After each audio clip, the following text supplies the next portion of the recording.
ओम शांति। 20 सितंबर 2024 के ईश्वरीय महावाक्य। पहले एक नज़र मुरली के मुख्य पॉइंट पर।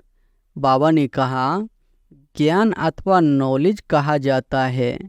स्वर्ग स्थापन हो गया, फिर नॉलेज की दरकार नहीं। यह नॉलेज बच्चों को पुरुषोत्तम संगम युग पर ही सिखलाई जाती है। संगम युग का अर्थ भी समझाया है। वेशालय का अंत, शिवालय का आदि, इसको कहा जाता है पुरुषोत्तम संगम युग। जरूर उत्तम तो निर्विकारी को कहेंगे ना, परंतु और स्त्री दोनों उत्तम बनते हैं, इसलिए नाम ही है पुरुषोत्तम। ज्ञान से सद्गति करते हैं, ऐसे तुम कभी नहीं कहेंगे कि भक्ति से सद्गति, ज्ञान से सद्गति होती है, और सद्गति है ही सतयुग में, तो जरूर कलयुग का अंत और सतयुग आदि के संगम पर आएंगे। और फिर बाबा ने कहा, न कोई दुनिया में जानता है कि ईश्वरीय यूनिवर्सिटी भी होती है। अभी तुम बच्चे जानते हो, गीता का भगवान शिव आकर यह यूनिवर्सिटी खोलते हैं। यह फिर है वैरायटी धर्मों का वैरायटी चित्र है। सब मनुष्य, परंतु उनमें वैरायटी बहुत है, इसलिए विराट लीला कहा जाता है। परम आत्मा को मिलाकर परमात्मा कहा जाता है। तुम उनको बाबा कहते हो, क्योंकि सभी आत्माओं का वह सुप्रीम बाप है ना। आत्मा निर्लेप नहीं है। आत्मा ही जैसे जैसे अच्छे व बुरे कर्म करती है, तो ऐसा वह फल पाती है।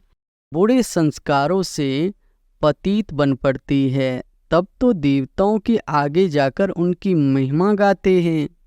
और फिर लास्ट में बाबा ने कहा, सर्वशास्त्रमयी शिरोमणि है ही गीता। बाप अभी हमको राजयोग सिखला रहे हैं, जो 5000 वर्ष पहले सिखलाया था।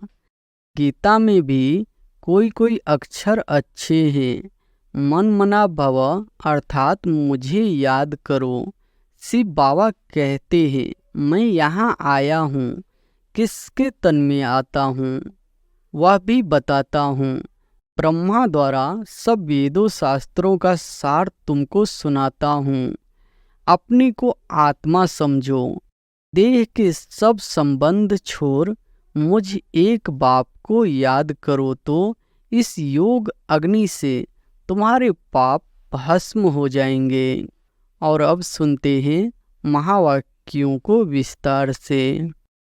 मुरली का सार है, मीठे बच्चे, तुम्हें बाप समान खुदाई खिदमतगार बनना है। संगम पर बाप आते हैं तुम बच्चों की खिदमत सेवा करने। प्रश्न है, यह पुरुषोत्तम संगम युग ही सबसे सुहावना और कल्याणकारी है, कैसे? उत्तर है, इसी समय तुम बच्चे, स्त्री और पुरुष दोनों ही उत्तम बनते हो। यह संगम युग है ही कलयुग अंत और सतयुग आदि के बीच का समय। इस समय ही बाप तुम बच्चों के लिए ईश्वरीय यूनिवर्सिटी खोलते हैं, जहाँ तुम मनुष्य से देवता बनते हो। ऐसी यूनिवर्सिटी सारे कल्प में कभी नहीं होती। इसी समय सबकी सद्गति होती है। ओम शांति। रूहानी बाप रूहानी बच्चों को बैठ समझाते हैं। यहाँ बैठे बैठे एक तो तुम बाप को याद करते हो, क्योंकि वह पतित पावन है। उनको याद करने से ही पावन सतो प्रधान बनने की तुम्हारी एम है। ऐसे नहीं, सतो तक एम है, सतो प्रधान बनना है। इसलिए बाप को भी जरूर याद करना है। फिर स्वीट होम को भी याद करना है, क्योंकि वहाँ जाना है। फिर माल मिल्कियत भी चाहिए, इसलिए अपने स्वर्ग धाम को भी याद करना है, क्योंकि यह प्राप्ति होती है।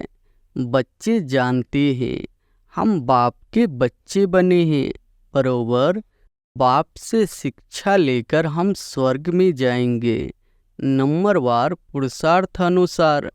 बाकी जो भी जीव की आत्माएं हैं वह शांति धाम में चली जाएगी। घर तो जरूर जाना है। बच्चों को यह भी मालूम हुआ है, अभी है रावण राज्य। इसकी भेंट में सतयुग को फिर नाम दिया जाता है राम राज्य।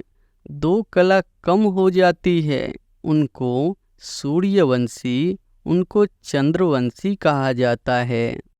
जैसे क्रिश्चियन की डिनेस्टी एक ही चलती है, वैसे यह भी है एक ही डिनेस्टी, परंतु उसमें सूर्यवंशी और चंद्रवंशी है।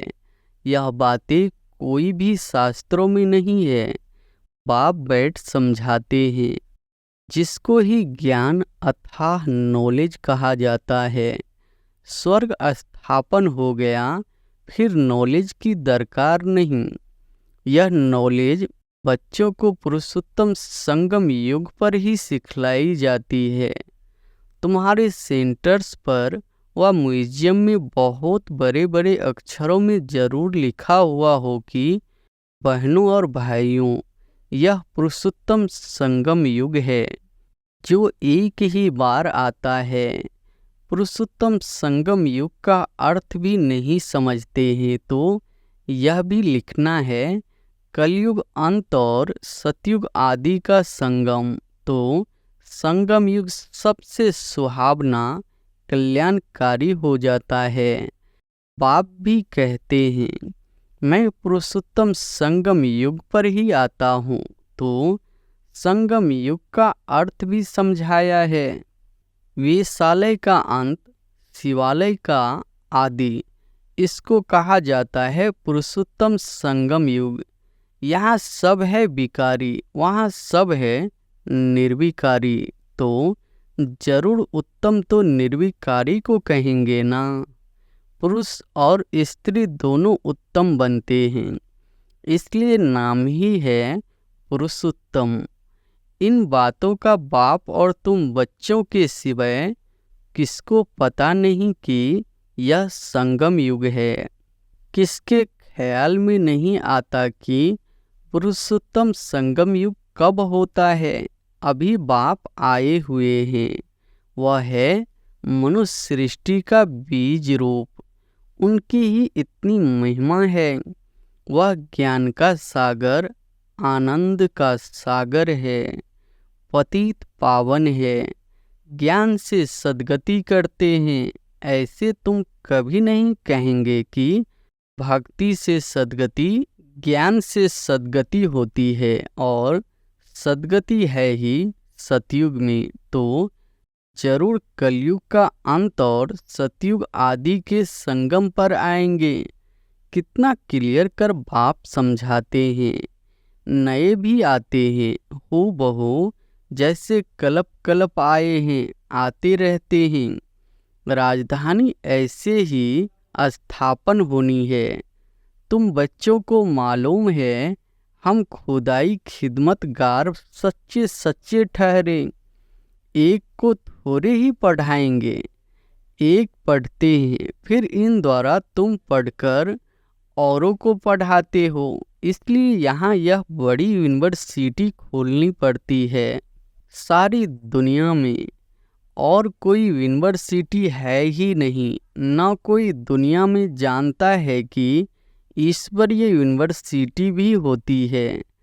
अभी तुम बच्चे जानते हो, गीता का भगवान शिव आकर यह यूनिवर्सिटी खोलते हैं।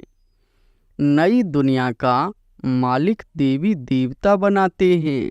इस समय आत्मा जो तमो प्रधान बन गई है, फिर उनको ही सतो प्रधान बनना है। इस समय सब तमो प्रधान है ना। भल कई कुमार भी पवित्र रहते हैं, कुमारियाँ भी पवित्र रहती है, सन्यासी भी पवित्र रहते हैं, परंतु आजकल वह पवित्रता नहीं है। पहले पहले जब आत्माएं आती है वह पवित्र रहती है, फिर अपवित्र बन जाती है, क्योंकि तुम जानते हो सतो प्रधान सतो रजो तमो से सबको पास होना होता है। अंत में सब तमो प्रधान बन जाते हैं। अभी बाप सम्मुख बैठ समझाते हैं। यह झाड़ तमो प्रधान जर्जरी भूत अवस्था को पाया हुआ है, पुराना हो गया है, तो जरूर इनका विनाश होना चाहिए। यह है वैरायटी धर्मों का झाड़, इसलिए कहते हैं विराट लीला। कितना बड़ा बेहद का झाड़ है। वह तो जड़ झाड़ होते हैं, जो बीज डालो वह झाड़ निकलता है। यह फिर है वैरायटी धर्मों का वैरायटी चित्र है। सब मनुष्य, परंतु उनमें वैरायटी बहुत है, इसलिए विराट लीला कहा जाता है।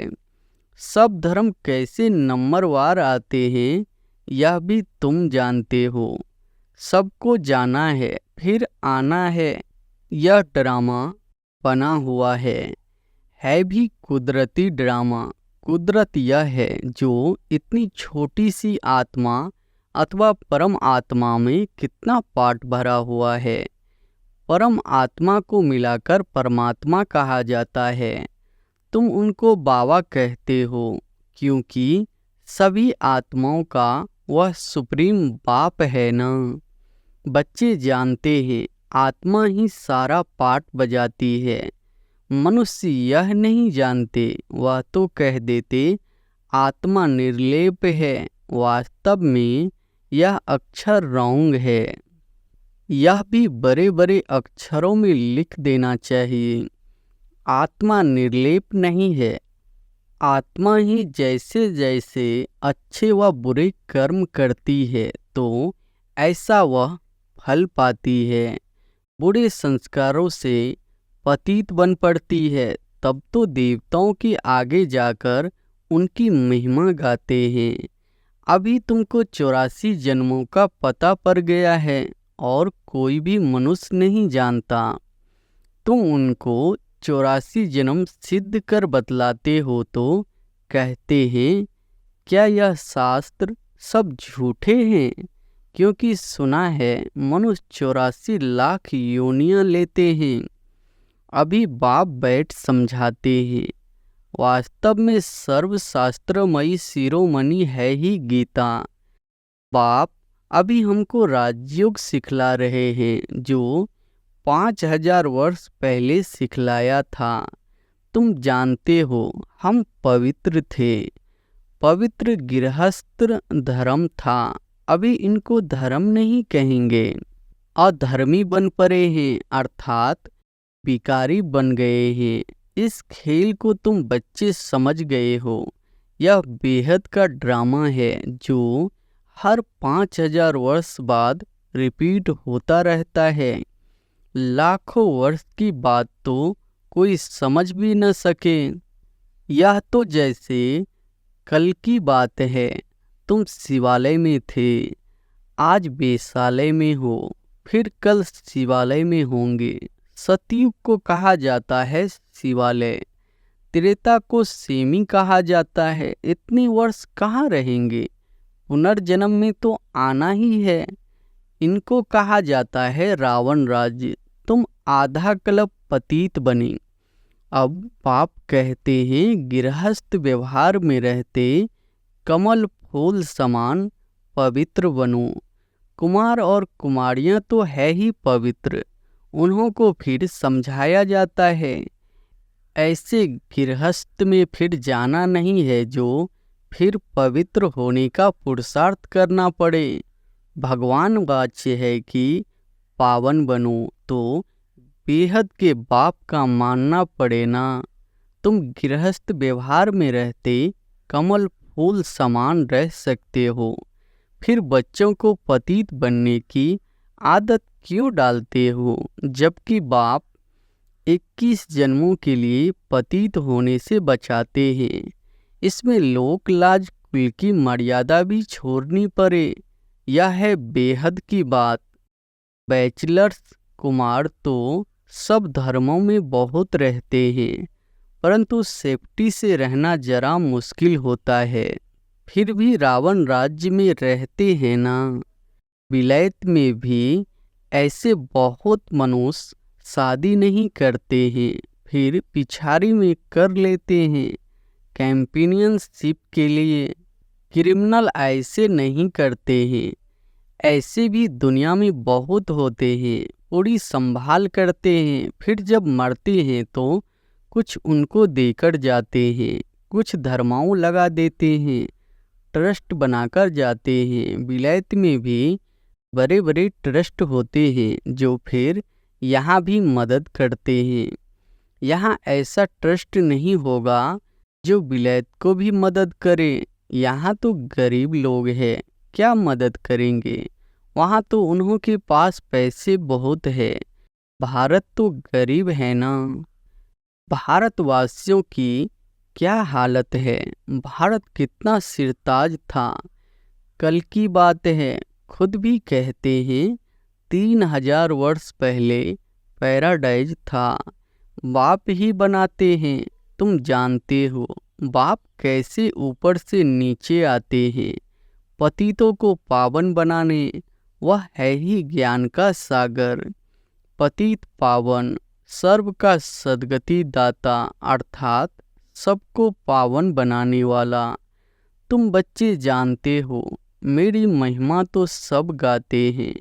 मैं यहाँ पतित दुनिया में ही आता हूँ तुमको पावन बनाने। तुम पावन बन जाते हो तो फिर पहले पहले पावन दुनिया में आते हो, बहुत सुख उठाते हो, फिर रावण राज्य में गिरते हो। भल गाते तो है परमपिता परमात्मा, ज्ञान का सागर, शांति का सागर, पतित पावन है, परंतु पावन बनाने के लिए कब आएंगे यह कोई भी जानते ही नहीं है। बाप कहते हैं तुम मेरी महिमा करते हो ना। अब मैं आया हूँ, तुमको अपना परिचय दे रहा हूँ।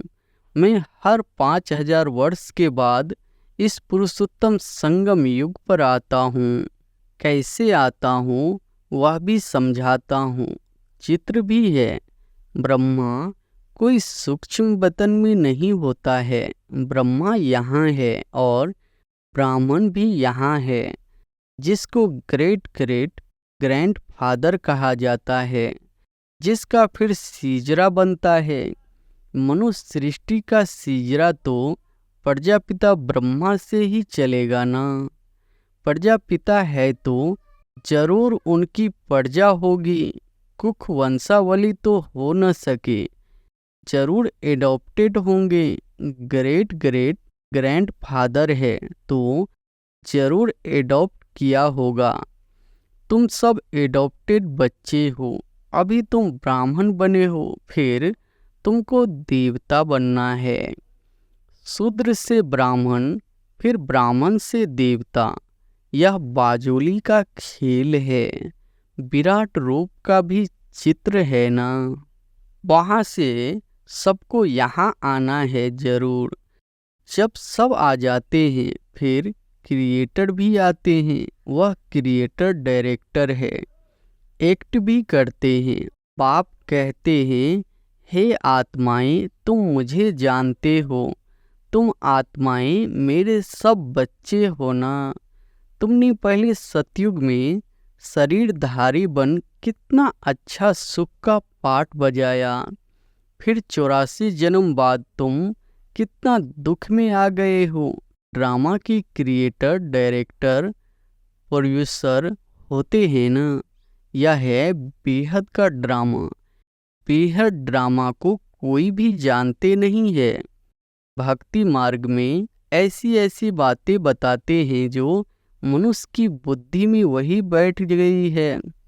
अब बाप कहते हैं मीठे मीठे बच्चों, यह सब भक्ति मार्ग के शास्त्र है। भक्ति मार्ग की ढेर सामग्री है, जैसे बीज की सामग्री झार है।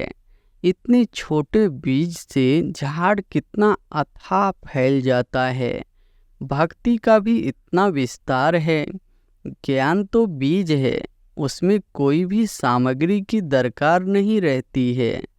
बाप कहते हैं अपने को आत्मा समझ, बाप को याद करो और कोई वर्त नेम नहीं है।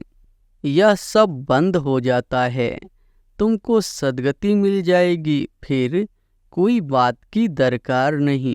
तुमने ही बहुत भक्ति की है, उसका फल तुमको देने के लिए आया हूँ।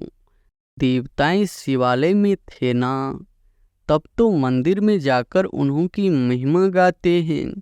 अब बाप समझाते हैं, मीठे मीठे बच्चों, मैंने 5000 वर्ष पहले भी तुमको समझाया था कि अपने को आत्मा समझो, देह के सब संबंध छोड़ मुझ एक बाप को याद करो तो इस योग अग्नि से तुम्हारे पाप भस्म हो जाएंगे। बाप जो कुछ भी अभी समझाते हैं कल्प कल्प समझाते आए हैं। गीता में भी कोई कोई अक्षर अच्छे हैं। मन मना भव अर्थात मुझे याद करो।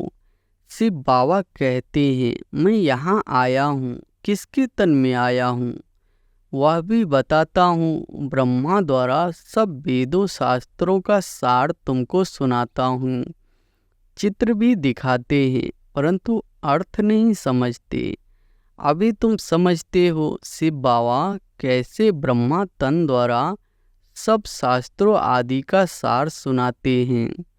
84 जन्मों के ड्रामा का राज्य भी तुमको समझाते हैं। इनके ही बहुत जन्मों के अंत में मैं आता हूँ। यही फिर पहले नंबर का प्रिंस बनते हैं, फिर 84 जन्मों में आते हैं।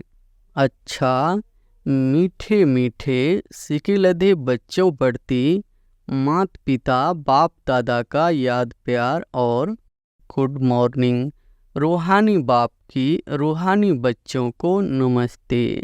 धारणा के लिए मुख्य सार पहली पॉइंट है, इस रावण राज्य में रहते पतित लोक लाज कुल की मर्यादा को छोड़ बेहद बाप की बात माननी है। गृहस्थ व्यवहार में कमल फूल समान रहना है। दूसरी पॉइंट है, इस वैरायटी विराट लीला को अच्छी तरह समझना है।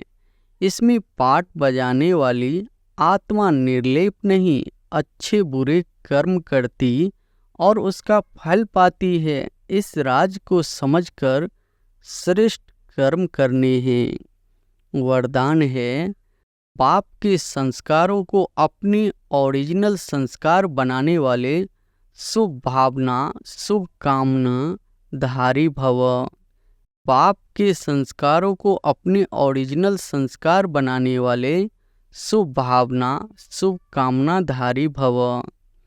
अभी तक कई बच्चों में फीलिंग के किनारा करने के पर चिंतन करने व सुनने के भिन्न भिन्न संस्कार है, जिन्हें कह देते हो कि क्या करे, मेरे ये संस्कार है, ये मेरा शब्द ही पुरुषार्थ में ढीला करता है। यह रावण की चीज है, मेरी नहीं। लेकिन जो बाप के संस्कार है वही ब्राह्मणों के ओरिजिनल संस्कार है। वह संस्कार है विश्व कल्याणकारी शुभ चिंतनधारी सबके प्रति शुभ भावना शुभ कामनाधारी। स्लोगन है, जिनमें समर्थी है वही सर्व शक्तियों के खजाने का अधिकारी है। जिनमें समर्थी है वही सर्व शक्तियों के खजाने का अधिकारी है। अच्छा, ओम शांति।